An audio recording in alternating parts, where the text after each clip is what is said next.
Welcome. We're diving into a story that really jumped out this week, suggesting, well, proposing actually, that Alcatraz be reopened as a federal prison.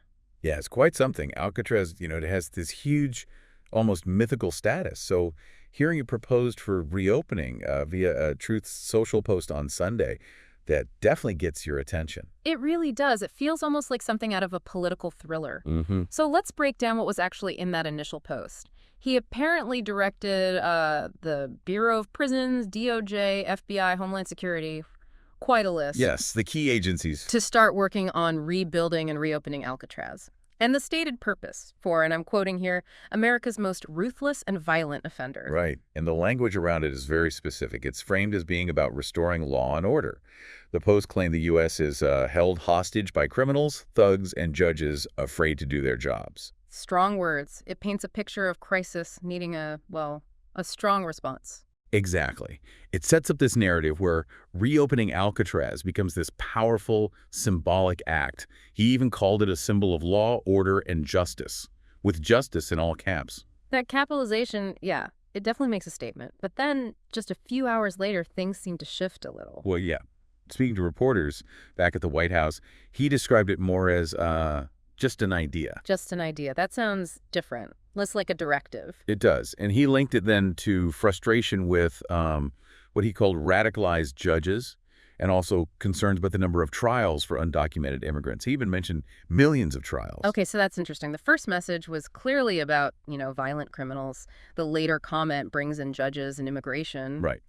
Which raises questions, doesn't it? Was the first post the real intent later softened?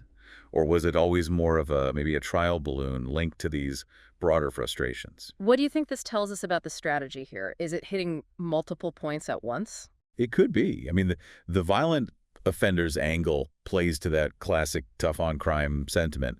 But then bringing in judges and immigration trials, well, that taps into totally different but also very current political debates. It sort of broadens the potential appeal, perhaps. Let's add some context for people, because Alcatraz hasn't actually been a prison for a very long time. Not since 1963, no. And the main reason it closed back then was simply cost. It was incredibly expensive to operate. How expensive are we talking? Well, the figures from back then suggest it cost nearly 3 times more per inmate than other federal prisons. And even in the early 60s, they estimated needing something like $3 to $5 million just for repairs. Wow. And that was over 60 years ago. Imagine the cost now, after all that time, the salt air. Exactly. The financial side alone would be, well, astronomical, you'd have to assume. Plus, its current status is a huge factor. Right. It's not just sitting empty. It's a massive tourist attraction. Managed by the National Park Service, yeah. Over 1.2 million visitors a year, I think the figure is. And crucially, it's designated a National Historic Landmark. And that designation isn't just a label, right? It has legal weight. Oh, absolutely.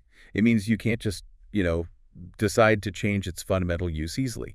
Reopening it as a prison would likely need action from the Secretary of the Interior, and you can bet it would face immediate legal challenges, not to mention public outcry. We're already seeing some political reaction. Nancy Pelosi, whose district includes Alcatraz, Right, California Democrat. she basically dismissed it straight away, called it not a serious one, and highlighted its role now as a public space, part of San Francisco's history. And that's a key point. For many people, especially in that area, Alcatraz isn't just a former prison anymore. It's a park, a landmark, a piece of local identity. Trying to revert it would be hugely controversial. Now, you mentioned this isn't the first time this kind of idea has floated around in Trump's circle. That's right. Donald Trump Jr.